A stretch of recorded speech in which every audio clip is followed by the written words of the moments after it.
Salut à tous, j'espère que vous allez bien. Dans cette vidéo, je vais vous donner mon avis sur quelle pourrait être la suite pour Cyril Gane et comment il pourrait essayer de remonter la pente pour peut-être être champion de l'UFC. Avant de commencer, n'oubliez pas, si vous êtes de passage sur Paris, n'hésitez pas à venir dans l'un de mes clubs, de nos clubs. Le nom c'est NR Fight, fight comme combat en anglais. Vous avez toutes les informations sur nrfight.com. Vous pouvez venir faire un cours d'essai, vous pouvez venir faire une semaine, vous pouvez faire un mois, 6 mois, un an. Surtout ceux qui sont de passage pour pas trop de temps, peut-être une semaine déjà, c'est pas mal en full access. Ou alors, vous pouvez venir pour toute l'année sans problème, avec grand plaisir. C'est un club où vous pouvez vous entraîner du lundi au dimanche, matin, midi, après-midi, soir, etc., etc. Allez voir ça sur nrfight.com. Et si vous voulez vous entraîner avec nous à distance, fandecombat.com, c'est plein de vidéos techniques pour apprendre justement le combat au sol, la lutte, mais aussi le pied-point avec des combattants comme Cédric Doumbé, Youssef Bouganem, Daniel Voirin. Pour le sol, on a Olivier Michael Esco, on a Mathias Jardin, Samuel Monin, etc., etc. Tous les gens connus du milieu français, mais aussi à l'international. Du coup, en fait, on m'a envoyé sur Instagram, on m'a envoyé des... D'ailleurs, si vous ne me suivez pas sur Instagram, n'hésitez pas à me suivre là-bas. Je mets un peu plus de contenu du quotidien, donc n'hésitez pas à aller checker ça. D'ailleurs, je suis un peu malade là depuis hier, mais ça va aller, un petit rhume, rien de trop grave. On m'a envoyé une petite vidéo de Cédric Doumbé qui revient un peu sur le combat de Cyril et un peu tout ce qui était autour du combat. Et je suis assez d'accord avec lui, comme très souvent en fait. Pourquoi en fait pourquoi je suis assez d'accord avec lui? Parce que ça sent que quand il parle, il sait de quoi il parle, Cédric Doumbé. Il a fait du haut niveau en kickboxing et là il fait du haut niveau en MMA. Le mec il sait de quoi il parle. Il sait de quoi il parle. Je crois que c'est 8 fois qu'il a défendu sa ceinture en K1 là. Il me semble. En tout cas, beaucoup de fois, ces combats, moi, je connaissais pas en fait. Et comment je l'ai connu? Parce qu'on l'a filmé. Moi, je l'avais filmé pour Dynamic Striking. Du coup, au NR Fight, on l'avait filmé pour un contenu de 1h30 qui maintenant est sur Fan de Combat. Et donc, c'est à ce moment-là où j'ai commencé à m'intéresser à Cédric Doumbé. Et j'ai regardé ses combats. Et franchement, c'est peut-être la première fois où j'ai autant kiffé des combats de pied-point ou des combats en percussion. Je ne suis pas un spécialiste, donc forcément, je connais pas super bien. Et quand je regarde un combat de boxe anglaise, je peux pas apprécier. J'ai pas vraiment les connaissances techniques, stratégiques. Voilà, quand un mec il bouge bien et tout, comme Lomachenko, ça va. Mais dès que ça devient un peu des combats équilibrés, hein, comme en fait dans le jiu-jitsu brésilien, dans la lutte, quand on n'y connaît rien, et on a du mal à apprécier. Donc là, c'est un peu la même chose. Sauf que là, Cédric Doumbé, franchement, il est vraiment spectaculaire. Et voilà, bref, tout ça pour raconter un peu comment je l'ai connu. Et que j'aimais beaucoup le regarder combattre en kickboxing. Et du coup, franchement, voilà, c'est quelqu'un, il a fait du haut niveau, il sait ce que c'est de s'entraîner dur. Et, et quand je vois comment il s'encadre pour son MMA, je le trouve très intelligent en fait. Très intelligent et on comprend pourquoi il a été fort en K1. Parce qu'il sait s'encadrer, il sait aller chercher les partenaires, les clubs qui vont lui apporter, qui vont lui donner une structure. C'est très important. J'explique un petit peu mon analyse par rapport à Cédric Doumbé pour après pouvoir parler de Cyril Gane et des choses qui ne vont pas selon moi. Mais pour faire du haut niveau, il faut avoir des bons partenaires d'entraînement. Bons partenaires, ça ne veut pas forcément dire des gens qui vous mettent la raclée tous les jours. Mais ça veut dire des gens qui savent s'entraîner, mais qui savent aussi vous mettre la pression, qui n'ont pas peur de vous, qui vont vous rentrer dedans, qui sont capables de vous dominer, comme ils sont capables aussi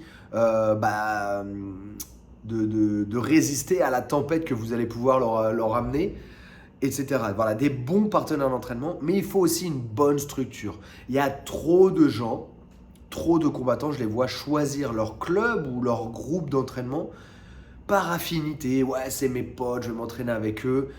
Et il n'y a aucune structure. Ou alors, il y a une bonne structure, mais il n'y a pas vraiment de bons combattants, et puis tout le monde est un peu dans sa zone de confort, et on a du mal à en sortir. Eh bien, en fait, moi, je pense que le problème de Cyril Gane, c'est le même problème peut-être que Conor McGregor. Conor McGregor, qu'est-ce qui se passe? Il choisit ses entraînements, il choisit... Alors attention, c'est pas ce que je vais dire de Cyril, mais dans l'esprit, ça va ressembler. Il choisit ses sparring, Il choisit ses entraînements. En fait, c'est lui le boss sur le tapis. Sur le tapis, dans le ring, ou bref, peu importe. De ses entraînements. C'est lui le boss de ses entraînements. Mais en fait, ça, c'est pas possible parce que il va pas, même s'il essaye à fond lui-même de sortir de sa zone de confort, il va pas y arriver. Il va pas arriver à sortir complètement de sa zone de confort comme s'il avait un coach qui lui disait, au moment où lui il dit qu'il est fatigué, le coach va dire non, non, tu peux encore en faire plus. C'est parti. Euh, Au lieu de tourner avec un tel, tu vas aller tourner avec un tel. Moi, je me rappelle à l'époque, Flavio, l'un de mes premiers profs en lutte à livrer, je lui disais, oh là là, quand je tourne avec lui, j'ai du mal, j'aime pas tourner avec lui.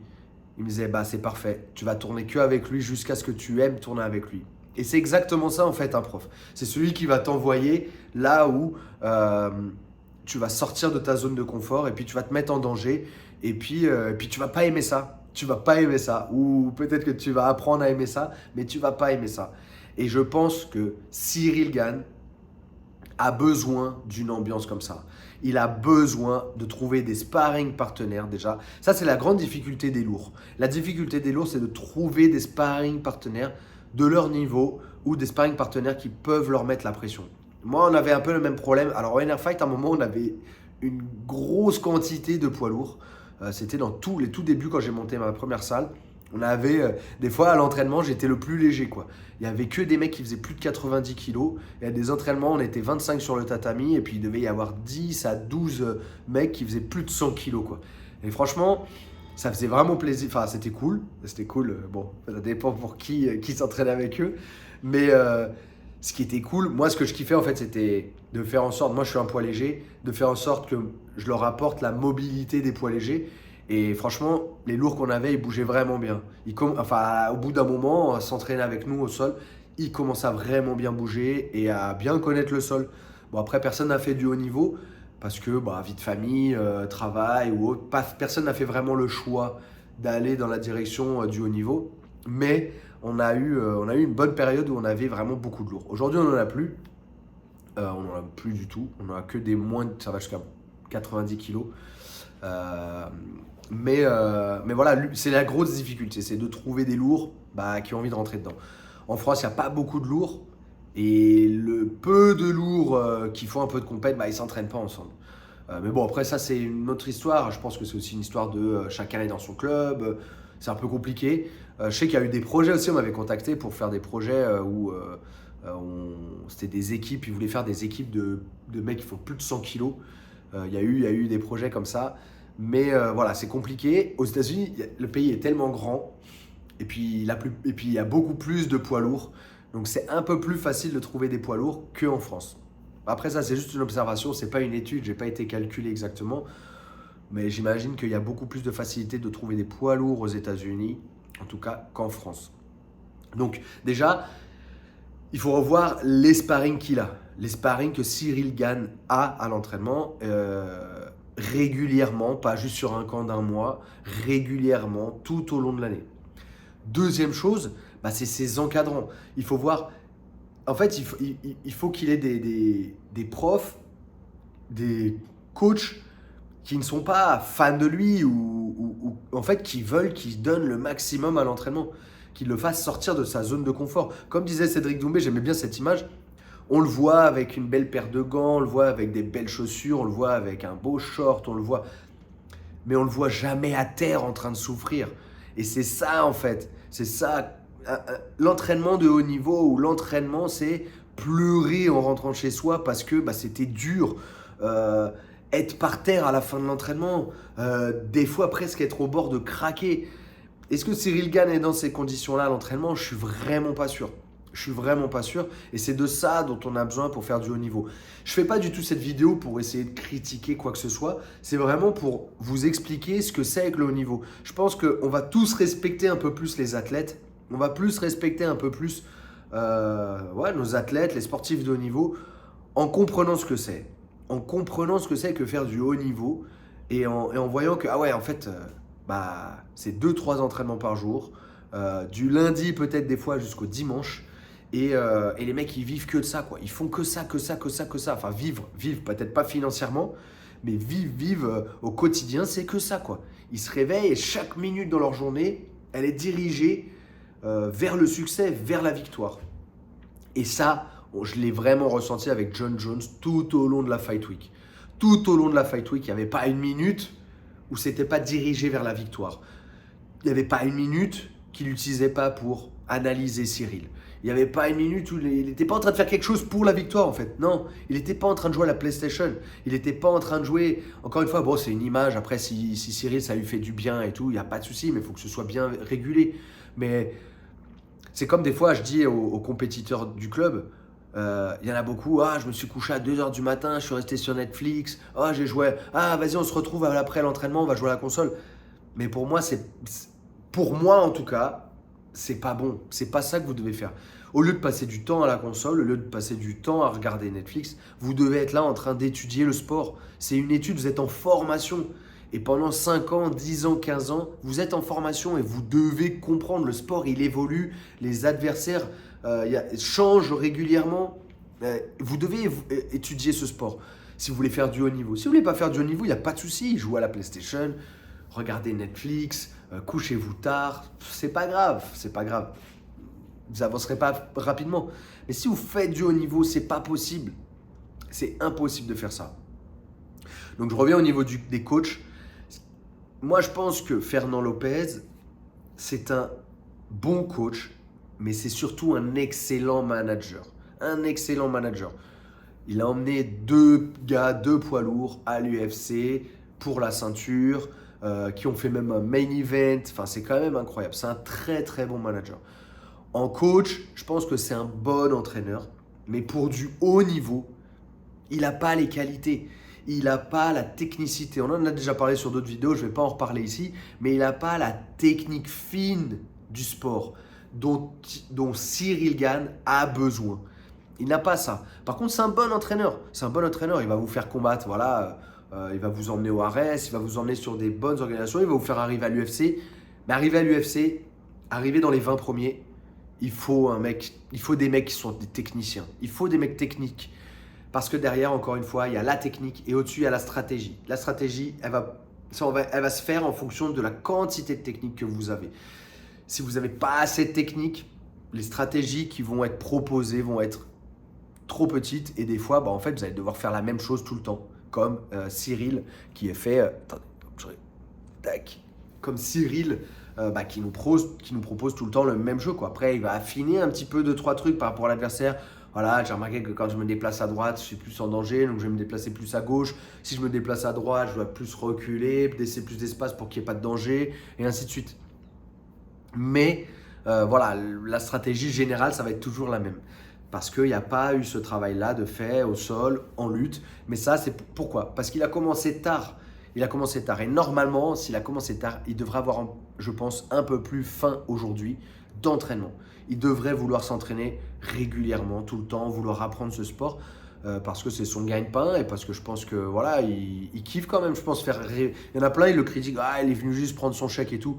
Je pense vraiment pas que c'est ça. Je pense que c'est vraiment un compétiteur. Il a envie de combattre, il a envie de gagner. Mais peut-être qu'il n'a pas été bien conseillé sur certains aspects dans sa préparation. Il n'a pas été bien conseillé peut-être dans sa façon de s'entraîner. Après, peut-être qu'il a été conseillé, mais il n'a pas écouté. En tout cas, voilà, il a eu une leçon. Comme nous, des fois, on a des leçons dans la vie sur d'autres choses. Lui, il a eu une leçon là-dessus. Et maintenant, à voir ce qu'il va vouloir faire. Et ce qu'il va vouloir. Là, maintenant, pour moi, je le vois pas. Genre, Khabib l'a appelé au Daghestan. Il est dans son confort parisien. Je pense qu'il a des enfants, il a une femme. Je le vois pas lâcher sa famille ou emmener sa famille au Daghestan. Je le vois pas lâcher sa famille, aller au Daghestan. S'il va au Daghestan, il ira que 1 semaine, 2 semaines, 1 mois. Je le vois pas partir longtemps. Je peux me tromper. Et moi, je pense que s'il va là-bas, il va vite revenir. L'entraînement de Khabib, c'est un entraînement de ma boule, en fait. Je pense que ça marche bien, mais pourquoi? Parce qu'il y a énormément de gens qui s'entraînent et je pense que c'est pour ça que ça marche bien, mais je pense que c'est un entraînement qui est beaucoup trop dur pour 95% des gens. Je pense que l'entraînement est trop dur. Ça doit être... je pense que c'est trop dur et que pour Cyril, c'est pas forcément ce qu'il lui faut. Maintenant, je pense que de ce que je vois, encore une fois, hein, de ce que j'analyse sur Internet, de ce que je m'informe, euh, je pense pas que c'est ce qu'il lui faut. Tout le monde est là, ah, va voir Khabib. Khabib, c'est pas un magicien, hein. C'est pas un magicien. Et je pense pas que, encore une fois, Cyril a besoin d'un Khabib. Par contre, États-Unis, aller dans une grosse équipe ou former une grosse équipe avec des lourds, avec un bon coach, ça peut être quelque chose qui peut être fait. Mais du coup, derrière, on perd notre bon gamin, on perd notre français parce que bah voilà, on est aussi fier d'avoir quelqu'un qui s'entraîne en France et voilà, qui représente vraiment les Français. Donc, il va avoir un vrai dilemme parce que, businessment parlant, c'est pas terrible pour lui d'aller aux États-Unis. Peut-être même au niveau famille, je suis pas sûr que ce soit terrible. Je pense qu'il est bien en France. Il a ses marques, il est bien. Donc maintenant, s'il reste en France, moi je pense qu'il faut qu'il investisse dans un vrai camp avec faire venir des partenaires d'entraînement qui le rémunèrent. Mais encore, quand on rémunère quelqu'un, je suis pas sûr qu'il se donne vraiment à fond. Mais en tout cas, voilà, il faut qu'il. Je sais pas si financièrement il investit déjà énormément dans ses camps d'entraînement, mais je pense qu'il faut qu'il investisse énormément et qu'il voilà, il paye des mecs qui soient avec lui au quotidien, qui soient là à l'entraînement tout le temps, tout le temps, tout le temps, qui se fassent des entraînements tous les jours, qui payent des gens qualifiés pour l'entraîner en lutte, mais pas, excusez-moi,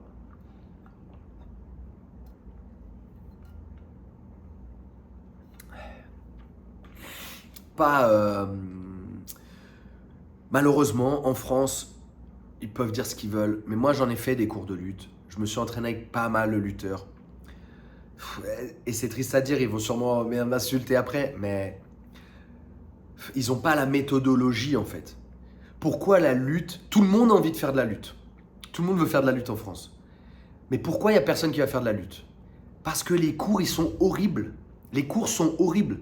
Les cours, c'est quoi? On arrive, le mec, il t'apprend un bras à la volée. Bras à la volée, vous savez ce que c'est? C'est quand je prends le bras, je passe en dessous et je l'envoie par-dessus moi comme ça. C'est des trucs que, pour le faire, déjà à haut niveau, je ne sais pas c'est quoi le pourcentage de réussite, mais il n'y en a pas beaucoup qui le font. Donc pourquoi, si déjà à haut niveau, pas beaucoup le font, pourquoi ils vont nous enseigner ça à des gens qui commencent? Souvent c'est ça, on commence et ils nous apprennent des choses où on tourne le dos, on fait passer le mec par-dessus. Il faut être très athlétique dans le timing. Il faut lire le combat, il faut avoir une bonne lecture du combat. Enfin, c'est des trucs qu'on va pas se servir. On va jamais se servir. Par contre, combattre avec les mains, le fight hand, donc contrôler avec mes mains, contrôler, pas se faire contrôler, aller chercher un contrôle sur la nuque, contrôler sur les coudes, contrôler derrière l'épaule, tous ces trucs-là, je les ai jamais vus dans un club français. J'ai dû faire venir un Américain dans mon club pour apprendre toutes ces choses-là de base. Une autre chose aussi, vous pouvez voir sur la chaîne YouTube, il y a beaucoup de vidéos de lutte. Ou alors sur fan de combat, j'ai fait toute une série sur la lutte pour le grappling qui reprend un peu tous ces principes-là.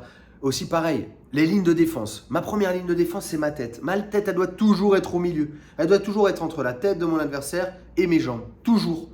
Deuxième, c'est mes bras. Mes bras qui viennent défendre. Donc soit avec le fight hand, soit venir attraper pour venir provoquer quelque chose, donner une ouverture et rentrer dans les jambes. Et troisième, ligne de défense, c'est mon bassin, mes jambes. Ça, jamais je l'ai appris dans un club de français de lutte. Et encore une fois, c'est en faisant venir des Américains que j'ai appris ça. Parce qu'eux, ils sont structurés au niveau de l'enseignement. Nous, on n'est pas structurés malheureusement. En tout cas, dans la plupart des clubs de lutte où je suis allé, ou la plupart des lutteurs avec qui j'ai échangé, ils ne savent pas, en fait, on dirait, ils n'ont pas compris la lutte. Ils sont très forts, très bons, ils connaissent des très bonnes techniques, mais ils ne savent pas comment les connecter pour les enseigner, en fait. Et ils ne comprennent pas les principes. Ou alors, ils les comprennent, mais ils ne les enseignent pas. Mais voilà, malheureusement, en France, au niveau de la lutte, on n'est pas bon. On n'est pas bon du tout. Et c'est dommage. Parce que vous voyez, moi, sur mes cours de lutte, au NR Fight, les cours, ils sont blindés.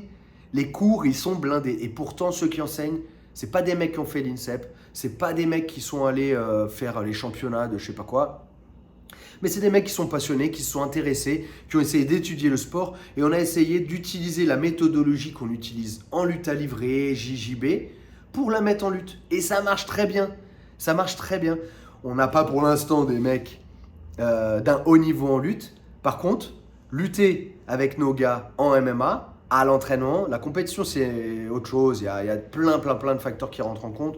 Donc ouais, ils peuvent se faire ramener au sol, mais l'entraînement, c'est autre chose. L'entraînement, voilà, ils ont une super... On les connaît pas.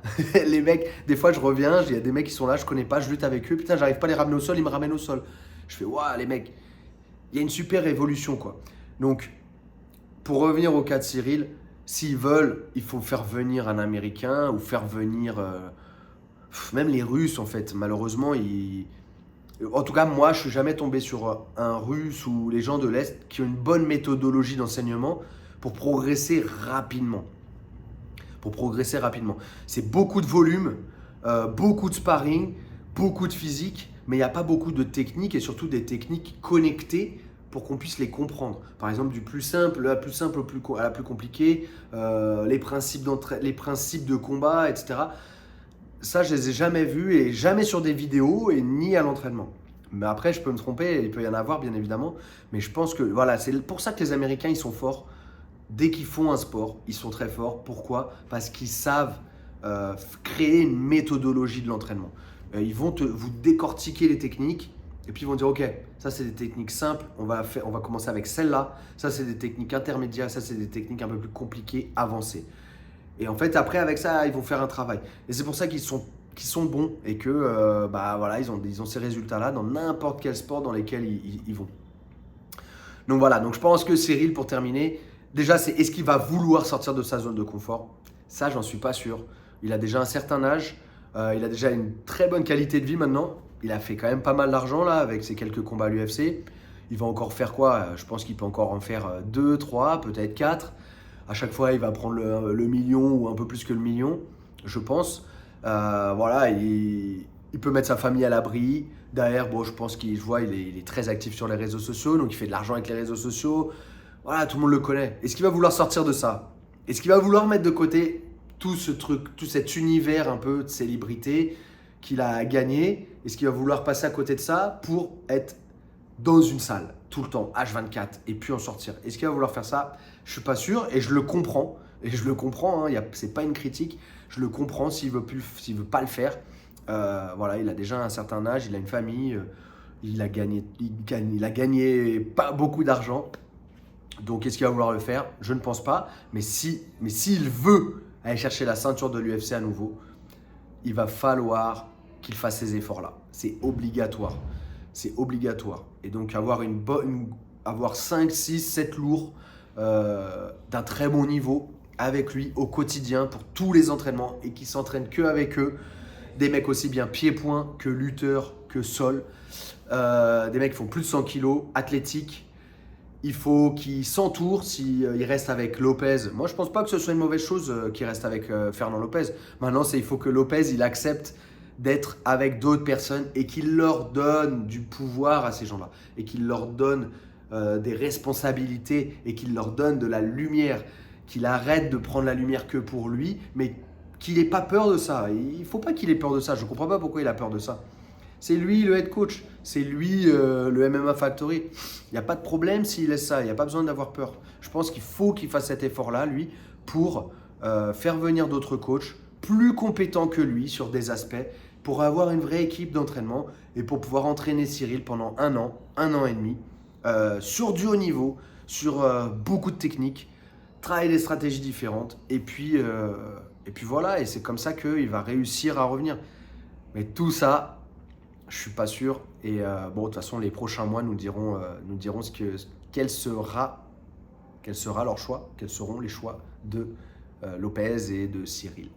Voilà, j'espère que cette petite vidéo vous a plu. Encore une fois, l'idée, c'est pas du tout de critiquer, mais c'est surtout de vous expliquer un petit peu le haut niveau, ce que c'est, et de vous expliquer, bah voilà, c'est pas si simple que ça. Il y a plein de paramètres à prendre en compte, et que bah voilà, voir quels vont être les choix de Cyril et Fernand Lopez pour cette belle histoire en tout cas. Voilà, j'espère que ça vous a plu. Encore une fois, si vous êtes de passage sur Paris, n'hésitez pas à venir chez nous. Toutes les informations sur nrfight.com, il y a tout, hein, il y a du MMA, lutte à livrer, JJB, lutte, prépa physique, etc., etc. Vous pouvez venir pour un cours d'essai, à l'unité, pour la semaine, 1 mois, 6 mois, 1 an, comme vous voulez. Et si vous voulez vous entraîner avec moi à distance, checkez dans la description, vous avez une vidéo rien que pour vous, gratuite. Elle ne sera pas gratuite encore longtemps, mais allez la récupérer, elle est dans la description. C'est une vidéo d'1 heure et demie sur comment s'entraîner quand on est tout seul chez soi. D'ailleurs, c'est ce que je vais faire juste maintenant, dès que j'aurai appuyé sur stop. Je vais utiliser quelques mouvements que je montre dans cette vidéo-là, je vais les faire maintenant chez moi. Donc n'hésitez pas à aller checker ça, et puis on se revoit très bientôt sur une autre vidéo. Merci à tous. Ossa!